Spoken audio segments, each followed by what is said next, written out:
Shprusëm është shumë më thellë mendoj sepse krizë mas krize, ai që theti po i largon ndërkombëtarët dhe që të jemi sinqert, unë mendoj dhe e kam thënë në shumë media që ne pa Shtetet e Bashkuara të Amerikës, pa NATO-n dhe pa BE-n nuk do ta kishim shtruar dot Kosovën me gjithë mundin sakrificat e UÇK-s. Absolutisht po. Pra, që Kosova që u shifte si miku kryesor i Shteteve të Bashkuara të Amerikës, mas 25 vjetës formimit shtetit Kosovës, të arrijë në një gjendje që të shifet jo vetëm me skepticizëm, po sa që janë lodh ndërkombëtarët me ne, dhe po shifet si viktimë Serbia, të arrijë deri ambasadori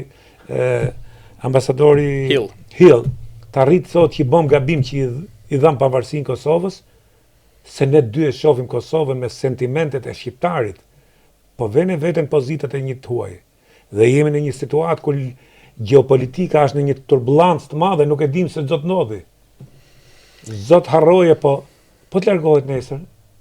Për gjitha këto që po i përmendni, në Serbi gjithmonë janë në faqet e para të gazetave. Gjitha këto që unë po përmend. Të gjitha këto që po i përmend. Do të thonë reagimi i ambasadës që i ngrin raportet dhe takimet, nuk do të ketë bashkëpunim për një kohë caktuar me qeverinë. Kjo ka qenë në faqet e para të gjitha gazetave në Serbi. Ata kanë festuar si fitore shumë të madhe. Po fitore është për ta.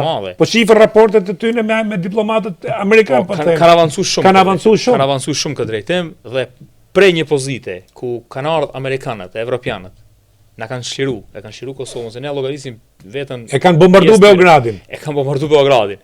Për një periudhë kaq të shkurt që të kthehet komplet politika në favor të Serbisë, këtë nuk e ka prit askush. Kjo është e tmerrshme. Si e shpjegoni këtë? Si ta shpjegojmë? Nuk dia si ta shpjegojmë. Edhe ne pyesim. I pyesim disa të tjerë që ndoshta marrin vesh më tepër se ne në politikë. Si e shpjegoni ju këtë? Askush nuk ka shpjegim. Jo, kam shpjegimin tim. Kjo është e pashpjegueshme. Jo, kjo është e shpjegueshme. Po na thuj. Kjo është e shpjegueshme që ne po punojmë për t'i dhënë Serbisë favore. Pse e din ato që e bëjnë këtë punë? Me vedi apo pa nuk e di, po rezultati është ky. Rezultati është ky. Me vedi apo vedije, unë nuk mendoj që Kurti nuk ka vedije. Edhe unë nuk mendoj që nuk ka vedije.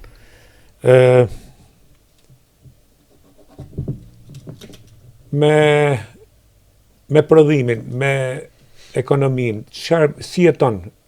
Po flas për Bujanocin, zonën ku jeni kryetari i komunës Bujanocit. Çfarë ekonomie ka dhe si lëviz ekonomia atje? A ka prodhime të vendit? A ka industri? A ka industri ushqimore, industri të lehtë? Si jeton? Në Bujanovac, rrugësi i qetësisë sociale është sektori privat.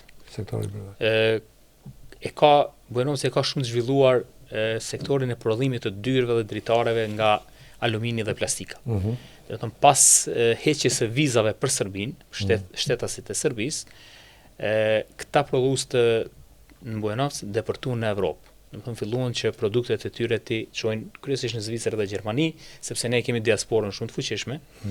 Dhe lidhjet familjare njëra tjetra kanë arritur që të deportojnë në Evropë. Do të thonë kjo veprimtari është e zhvilluar.